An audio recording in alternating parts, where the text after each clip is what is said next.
Eterno Deus, querido Pai, mais uma vez nós nos reunimos como igreja para estudarmos a Tua Palavra e sermos por ela alimentados, orientados, consolados, exortados, enfim, Senhor, que essa palavra venha nos alimentar e nos ajudar a enfrentarmos as adversidades que a vida nos traz. Que o Senhor possa trazer paz, tranquilidade ao coração de todos que estão ouvindo neste momento e também sobre aqueles que mais tarde estarão assistindo o vídeo gravado. Que o Teu Espírito fale conosco, que o Senhor me conduza, que esta palavra possa fazer bem aos nossos corações e fortalecer a nossa fé. Em nome de Jesus é que nós oramos. Amém. Bom, todos nós sabemos que as cartas de Paulo à igreja de Corinto foram cartas exortativas, doutrinárias, corretivas, porque a igreja enfrentou uma luta muito grande contra a apostasia e principalmente contra padrões morais impuros. Nesse texto que nós vamos ler, é referente a um fato que aconteceu, que está registrado lá em 1 Coríntios, que a gente vai olhar também, a respeito de um determinado irmão. O que Paulo está falando aqui refere-se ao que está registrado em 1 Coríntios, capítulo 5, nos versos de 1 a 11. Então, vamos ler aqui esse texto e depois, então, a gente passa para 1 Coríntios 5. Para a gente complementar. Eu estou lendo na nova versão transformadora, um texto mais contemporâneo e mais fácil de compreensão, mas você pode ler na sua Bíblia tradicional aí. Não exagero quando digo que o homem que causou tantos problemas magoou não somente a mim, mas até certo ponto a todos vocês. A maioria de vocês se opôs a ele, e isso já foi castigo suficiente. Agora, porém, é hora de perdoá-lo e confortá-lo. Do contrário, pode acontecer de ele ser vencido pela tristeza excessiva. Peço, portanto, que reafirmem seu amor por ele. Eu lhes escrevi daquela forma para testá-los e ver se seguiam todas as minhas instruções. Se vocês perdoam esse homem, eu também perdoo. E quando eu perdoo o que precisa ser perdoado, faço-o na presença de Cristo, em favor de vocês, para que Satanás não tenha vantagens sobre nós, pois conhecemos seus planos malignos. Até aqui. Então, o tema da nossa reflexão, do nosso estudo, é perdão. Perdão. Todos nós sabemos da importância de perdoarmos e nos sentirmos perdoados. O texto aqui, Paulo exorta a igreja de que a disciplina que eles haviam aplicado sobre esse irmão não podia ser uma disciplina permanente. Ela precisaria cessar. Já causou o efeito necessário. Existe uma diferença muito grande entre disciplina e castigo. O castigo, ele está sempre com o foco na punição. A disciplina tem o foco na correção. A Bíblia não nos estimula a punirmos, por exemplo, os nossos filhos, mas nos orienta e nos ensina que devemos discipliná-los. O próprio Deus é Deus de disciplina. A disciplina, então, tem como objetivo desenvolver a salvação, desenvolver o caráter, desenvolver as habilidades, as virtudes, vamos dizer assim, de cada um de nós. A disciplina tem como objetivo corrigir desvios de comportamento. O que estava acontecendo? Qual foi o erro desse irmão? Então vamos ler lá 1 Coríntios 5, vai lá com a tua Bíblia em 1 Coríntios capítulo 5. Vamos ler do verso 1 ao verso 11 para a gente entender o que levou Paulo a isso. E aqui nós vamos ver, embora no texto de 2 Coríntios Paulo está se mostrando mais brando, mais suave, em 1 Coríntios ele foi duro e firme. Vamos ver lá. Paulo começa assim o capítulo 5 de 1 Coríntios. Comenta-se por toda parte que há imoralidade sexual em seu meio, imoralidade que nem mesmo os pagãos praticam. Soube de um homem entre vocês que mantém relações com a própria madrasta. Como podem se orgulhar disso? Deveriam lamentar-se e excluir de comunhão o homem que cometeu tal ofensa. Embora eu não esteja com vocês em pessoa, estou presente em espírito. E como se tivesse aí, já condenei esse homem. Em nome do Senhor Jesus,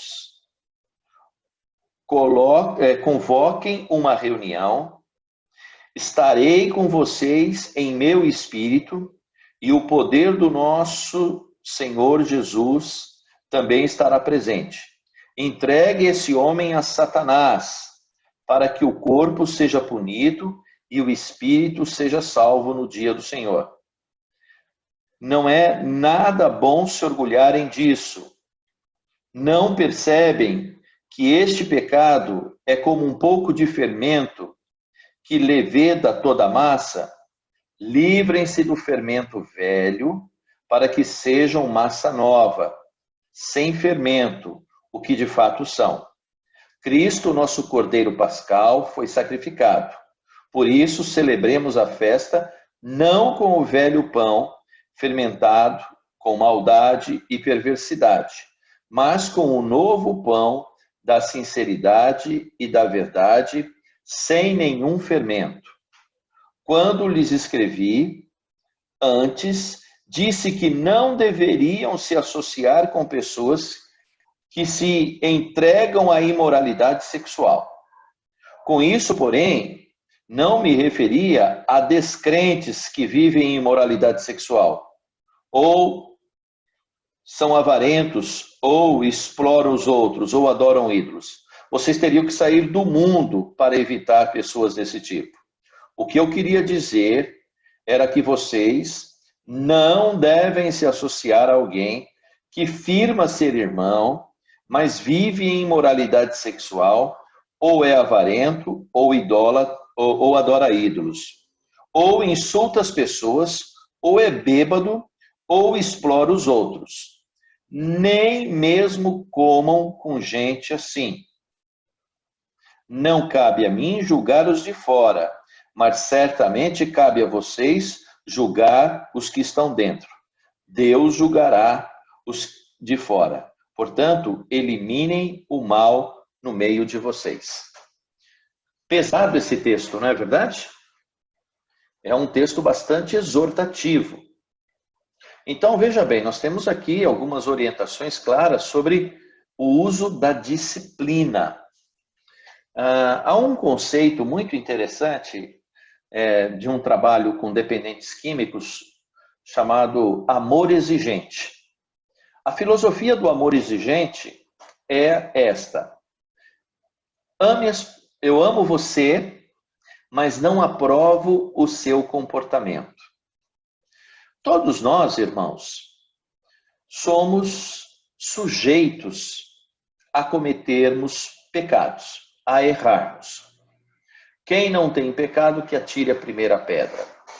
O próprio Senhor nos orienta e nos fala da nossa fragilidade, da nossa vulnerabilidade.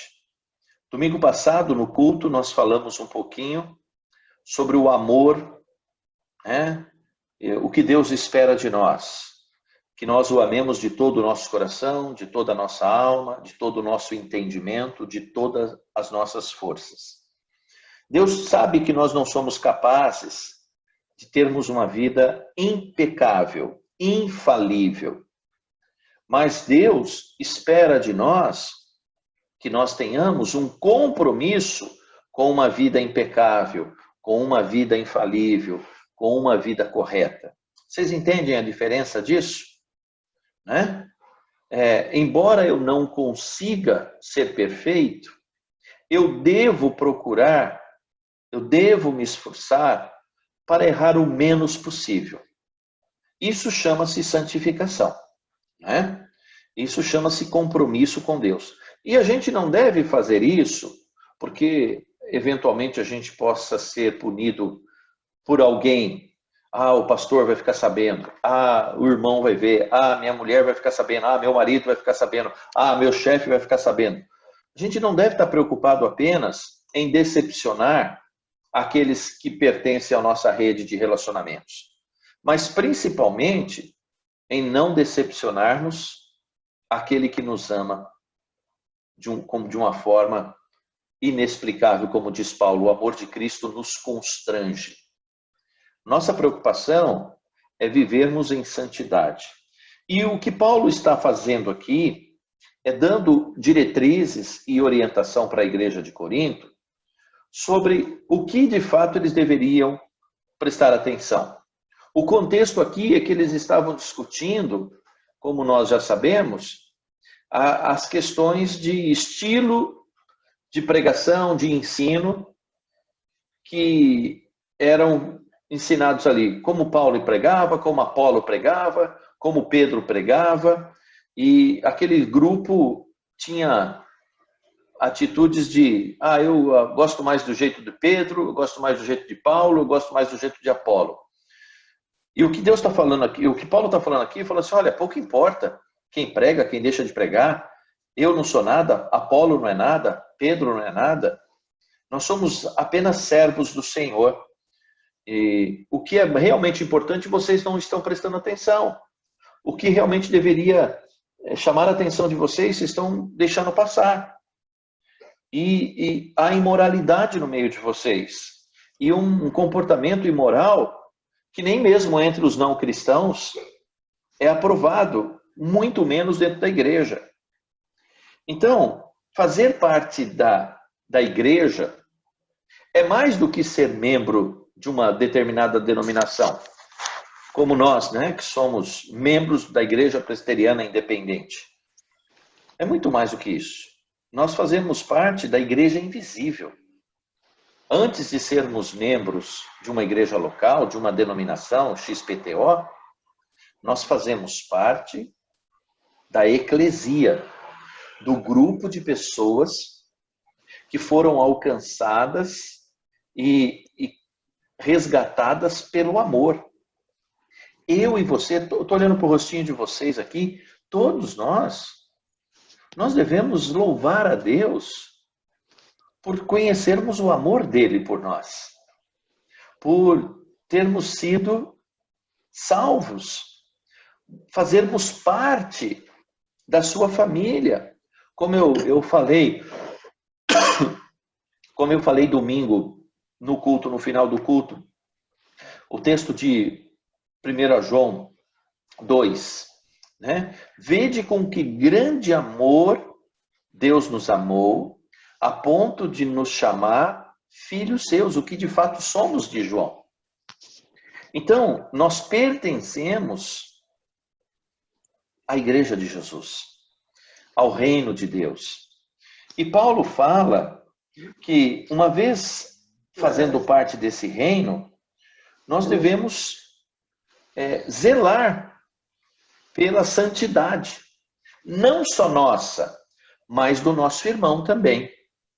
Por isso que a Bíblia fala que nós devemos orar uns pelos outros, que nós devemos confessar os nossos pecados uns aos outros. O processo de confissão, de compartilhar nossas dores, nossas fraquezas, não é para criticar, para detonar, para olhar torto, mas para apoiar. Todos nós, irmãos, que estamos aqui, que compomos, todos nós temos fraquezas, temos dificuldades, temos lutas. Quando a gente se reúne como igreja, a gente tem que se reunir para estar orando uns pelos outros. Não no sentido de se sentir melhor ou superior, mas no sentido de dar apoio, de acolher. E agora, isso se houver arrependimento, né? Houver disposição para mudar. Aqui, nesse texto, Paulo estava sendo firme porque esse irmão não tinha se arrependido.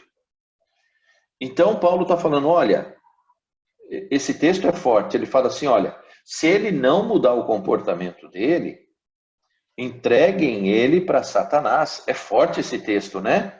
Olha o versículo 4, né? Convoque uma reunião, estarei com vocês em meu espírito, e o poder do nosso Senhor Jesus também estará presente. Entreguem esse irmão, esse homem a Satanás, para que o corpo seja punido e o espírito seja salvo no dia do Senhor. O que Paulo está dizendo isso?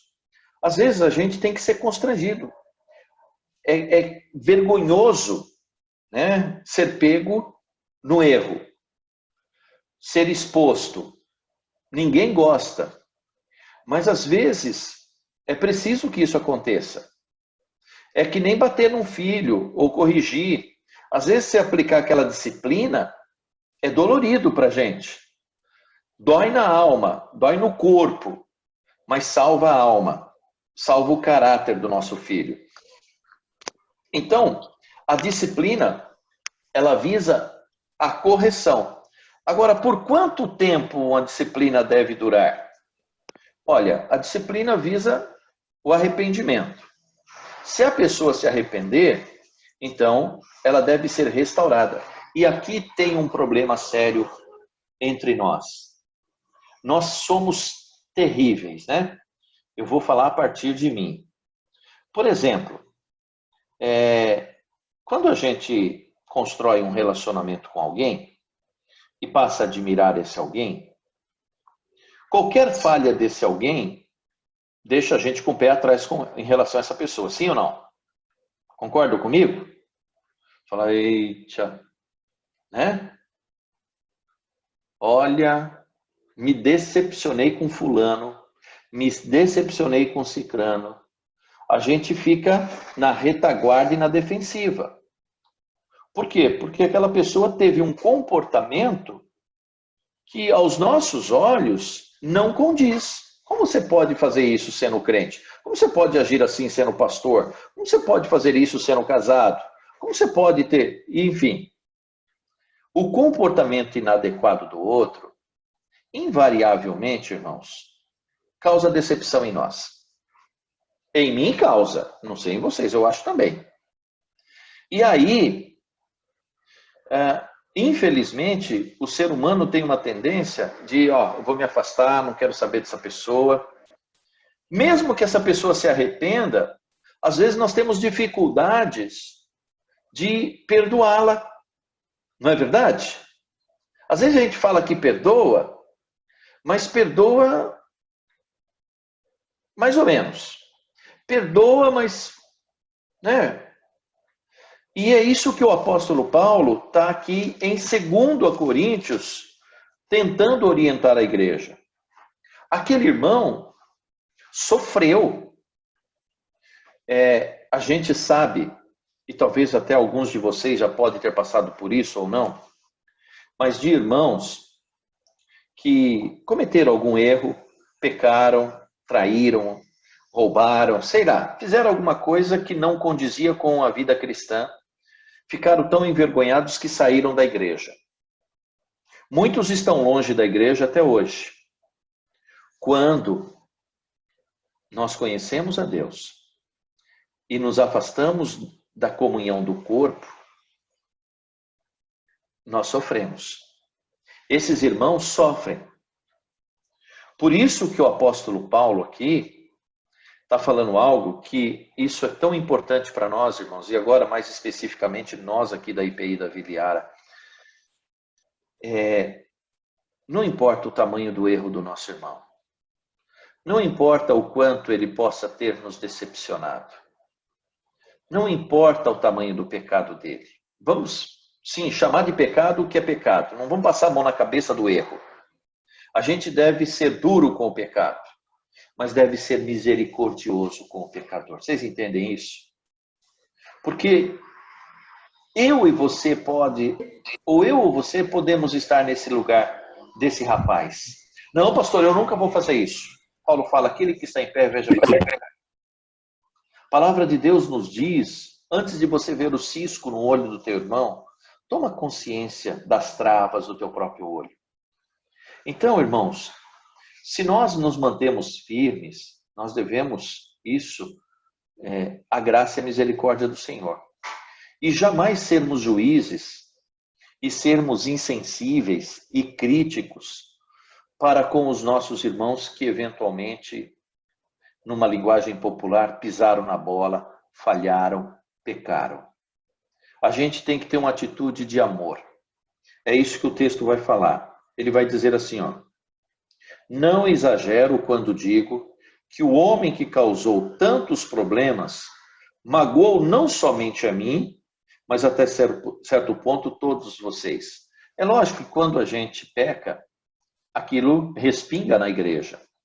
A fama da igreja, a gente, uma esposa traída, um marido traído, a traição do cônjuge magoa. Magoa os filhos, magoa o cônjuge traído. A mentira magoa, né? A desonestidade magoa, a injustiça magoa, o pecado machuca. Pecado é uma coisa ruim, né? O pecado faz mal a quem pratica e a quem convive com quem pratica. Pecado, se fosse bom, né? O diabo nos vende a ideia de que a vida em pecado é maravilhosa. A vida de pecado é uma vida no inferno. Por isso Paulo fala, bem-aventuradas as pessoas que não se condenam. Como é bom você estar com a sua consciência limpa. Como é bom quando você não tem nada para esconder.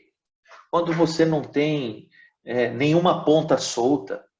Quando tua vida é um livro aberto. Não é verdade? Então, assim, não deixe as pontas soltas na sua vida. Porque, às vezes, um pecado que é aparentemente pequenininho, se a gente não cuidar, se a gente não eliminá-lo, ele começa a crescer e depois que cresce, é que nem pé de seringueira. Você já viu? Uma seringueira, quando ela é pequenininha, é bonitinha. Mas depois que fica uma árvore grande, aquela raiz estoura calçada, estoura muro, estoura concreto, arrebenta a vida da gente. Pecado é assim. Ele começa bonitinho, cheirosinho, fofinho, gostosinho. Como é que era aquele... Tinha um filme um negocinho que ele era pequenininho, depois virava um monstrinho, o Gremlin, como é que era o nome daquilo lá? Acho que era, né? Era muito bonitinho, aí jogava água nele e virava um... o pecado é aquilo ali, ó. O pecado é desse jeito. Chega pra gente todo fofinho, né? E vira um monstrengo na nossa vida. E Paulo está falando aqui algo que você vai falar, pastor, isso é verdade. Quando o nosso irmão peca, isso magoa a gente. Todo mundo sofre. Puxa, que pena. Não é verdade? Quando você fica sabendo de uma notícia de um irmão querido que fez algo inadequado. Ah, ele estava roubando. Ah, ele estava mentindo. Ah, ele era, sabe, infiel à esposa. Não é que a gente é melhor que essas pessoas, não é nada disso. Nós devemos ser graciosos, ir lá, orar com o irmão, perdoar. Mas magoa. Aí ele fala aqui no versículo 6, a maioria de vocês se opôs a ele. E isto já foi um castigo suficiente. Porque a gente precisa falar, irmão, eu amo você, mas você está errado. Exortar. Aí, olha o versículo 7. Eu gostaria que você grifasse isso na sua Bíblia. Agora, porém, é hora de perdoá-lo e confortá-lo. Eu quero fazer uma pergunta prática para você agora. existe alguém na sua rede de relacionamento, seja familiar, seja na igreja, seja no trabalho, que você precisa fazer isso. Agora, porém, é hora de perdoá-lo. Tem alguém que você precisa perdoar, alguém que você precisa confortar. Do contrário, pode acontecer de ele ser vencido pela tristeza excessiva. Então, o pecado magoa a nós que participamos da vida do pecador, mas entristece. Ser entregue para Satanás é estar em maus lençóis. A palavra de Deus diz assim: o vosso pecado vos achará. O pecado não é algo que tem final bom. Pode começar bom, mas acaba errado. Cuidado com Satanás seduzir você. Eu estou falando você, mas pode ser a mim. Com propostas aparentemente sedutoras. Algo maravilhoso, atraente, porque é assim que ele faz. E nos levar a uma cilada, a uma arapuca. Quando eu era moleque, eu fazia muita arapuca aqui em Osasco para pegar priá. Né? A gente ia no brejo e armava as arapucas para pegar lá os priazinhos. Às vezes pegava um pássaro, alguma coisa assim. Moleque, coisa de moleque. E o que a gente colocava lá? Milho, né? Colocava milho para atrair o bichinho. Quando ele entrava, batia, no outro dia a gente ia lá e pegava. Arapuca. O diabo é astuto e tem um monte de arapuca armada para te pegar. Deus sabe os teus pontos fracos. Deus sabe, o diabo sabe os teus pontos, Deus também, mas o diabo sabe os teus pontos fracos. Ele sabe aonde armar arapuca na tua vida. Você fica esperto para não cair. Excessiva tristeza. Então, irmãos, aqui, olha que coisa importante. Olha como a igreja é uma comunidade, não de condenação, mas é uma comunidade de cura, é uma comunidade de restauração, é uma comunidade de chorar junto, é uma comunidade de abraçar o pecador. É isso que Deus quer fazer conosco. Domingo agora, na escola dominical, eu vou dar a aula sobre o filho pródigo, não perca. A gente vai falar sobre o processo do filho pródigo, que está mais ou menos ligado com tudo isso que a gente está dizendo. E aqui, então, Paulo exorta a igreja de Corinto, falou, gente, eu fui duro lá, eu fui firme lá, mas agora é hora de vocês correr. Vocês estão preocupados com ele? Vocês foram saber como é que ele está? Vocês estão tentando restaurar? Ele já mostrou arrependimento, porque parece que ele mostrou arrependimento. Ele percebeu a besteira que ele fez. Irmãos, então, seja seu marido, seja sua esposa, seja teu filho, seja teus pais, seja seu amigo, seja seu vizinho, seja seu colega de trabalho. Se ele mostrar arrependimento, você não tem que falar, não vou perdoar, você é um sacana sem vergonha, blá, blá, blá. Não. Você como cristão, você tem que ir lá e falar, eu te perdoo em nome de Jesus. Perdoar não é algo que eu tenho que sentir. Eu não sinto que eu devo te perdoar. A Bíblia não manda você sentir coisa nenhuma. A Bíblia manda você perdoar. Perdoar é estender a destra da comunhão. Como ele diz aqui, ó. Peço, portanto, que reafirmem seu amor por ele. Reafirmem seu amor por ele. Por quem, de novo, aplicando sempre para nós, por quem eu tenho que reafirmar? Ele pisou na bola, mas você tem que reafirmar o amor por ele. Se você não está conseguindo, você vai orar a esse respeito. Pai, me ajuda a perdoar meu irmão, a perdoar minha irmã, a perdoar meu pai, a perdoar meu amigo, a perdoar o meu irmão, a voltar a sentir por ele aquele carinho, aquele amor que eu tinha antes dele ter me decepcionado. Faz sentido, queridos? Que o Espírito do Senhor possa estar falando agora ao seu coração, ao meu coração, para que a gente seja de verdade, mais do que um grupo religioso, que a gente seja de verdade um corpo que se auxilia, que se apoia, que se ajuda, que se cura, que se trata. Porque da mesma forma que desprezo coloca a pessoa vulnerável aos ataques de Satanás, a comunhão, o acolhimento, o perdão o protege de Satanás. Porque as portas do inferno não prevalecem contra a igreja. Não existe poder maior do que a nossa união. Não existe poder maior do que essa união feita no nome de Jesus, banhado pelo amor. Amor. Amor e fé são duas armas poderosíssimas que o inferno treme. Quando você tem fé e quando você tem amor, o diabo fala, sai da frente, que isso aí é ungido do Senhor. Ungido do Senhor. Homens e mulheres cheios do Espírito Santo exalam fé e amor pelo perdido, pelo pecador. E aí ele continua dizendo, eu lhes escrevi daquela forma para testá-los e ver se seguiam todas as minhas instruções. E parece que eles fizeram. Nossa, a gente está comendo bola aqui, a gente está deixando o cara solto. Foram lá e trataram. E parece que ao serem firmes lá com o irmão, ele se arrependeu. E aí eles falam assim, se vocês perdoam este homem, eu não tenho nada contra, eu também perdoo.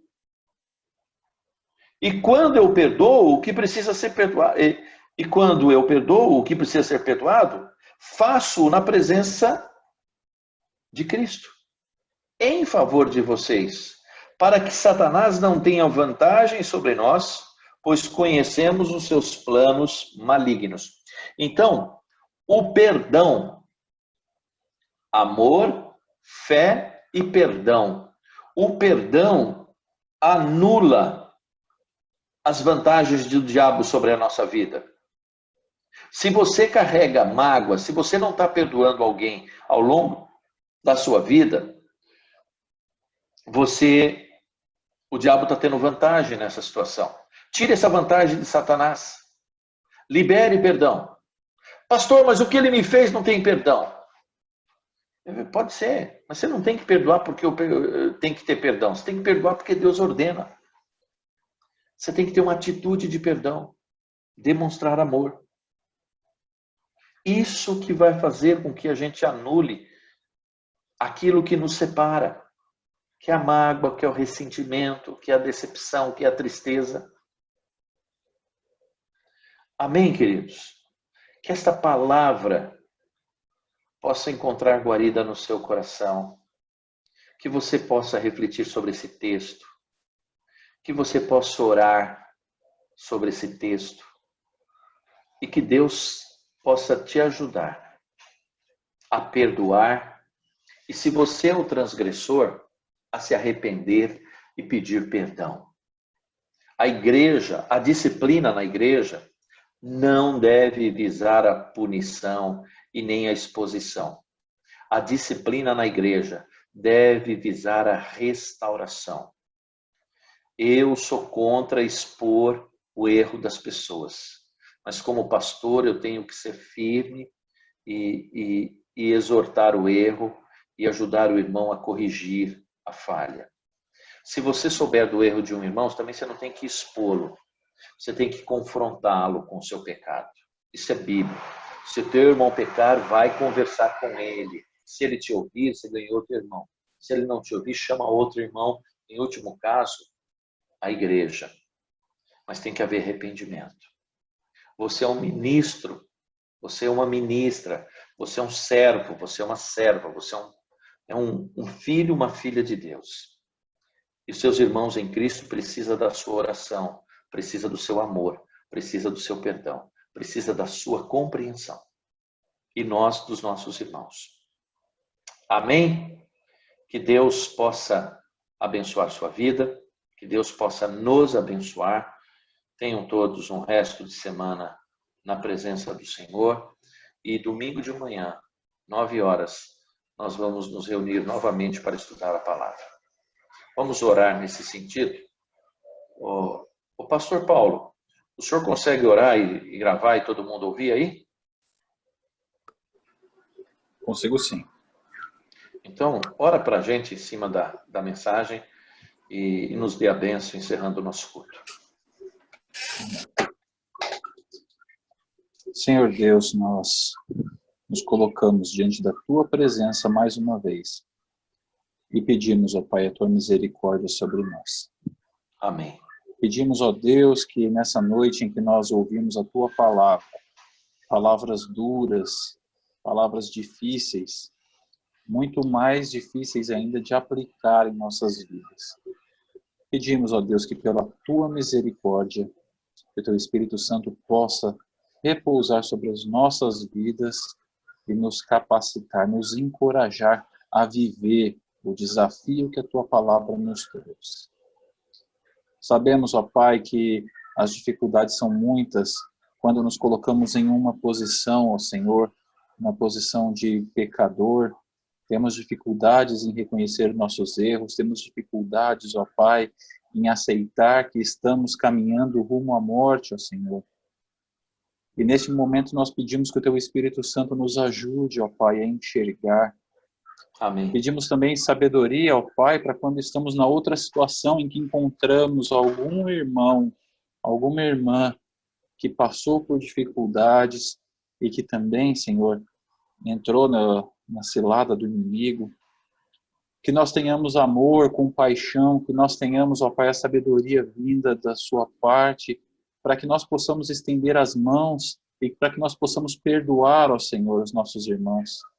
Amém. Pedimos, ó Deus, a Tua misericórdia sobre as nossas vidas e pedimos, ó Pai, que o Senhor também possa perdoar a cada um de nós, ó Pai. Em nome de Jesus. Muitas vezes, ó Pai, nós pecamos por ação, muitas vezes por omissão, mas nós te pedimos, ó Pai, que o Senhor nos ajude para que nós possamos melhorar a nossa vida e a nossa conduta de acordo com o que a Tua palavra nos ensina. Amém. Pedimos, ó Pai, que o Senhor grave as Tuas palavras nos nossos corações e que ela venha, Senhor, nos animar no nosso dia a dia e que nós possamos, ó Pai, a cada dia, a cada instante, em cada situação, lembrar, ó Senhor, das Tuas palavras e que nós sejamos encorajados, ó Pai, que nós sejamos motivados pela Tua presença, que nós possamos nos lembrar sempre, ó Pai, do sacrifício de Jesus ali na cruz, que pagou todos os nossos pecados, vertendo Teu sangue, e que nós possamos, ó Pai, em Ti, ser animados a prosseguir. Obrigado, ó Pai. Fica conosco, continua nos abençoando, continua cuidando das nossas vidas, ó Pai, continua nos dando força, nos dando ânimo, que nós possamos, ó Pai, encontrar e tirar todas as nossas forças única e exclusivamente de Ti. Amém. Que nós possamos continuar estudando, meditando, confiando, buscando a Ti a cada dia, nesse período difícil que nós atravessamos. Obrigado, Pai, por tudo. Continua conosco, continua nos dando, ó Pai, a Sua paz e que nós possamos nos encontrar mais e mais vezes para falar do Teu amor e falar da Tua palavra. É o que nós te pedimos e já te agradecemos em nome de Jesus. Amém. Amém. Amém. Recebam a bênção. Que o grande amor de Deus, a graça do nosso Senhor e Salvador Jesus Cristo, a comunhão e a consolação do Espírito Santo de Deus, seja conosco, com todo o povo de Deus, permanecendo desde agora e para todo sempre. Amém. Amém. Amém.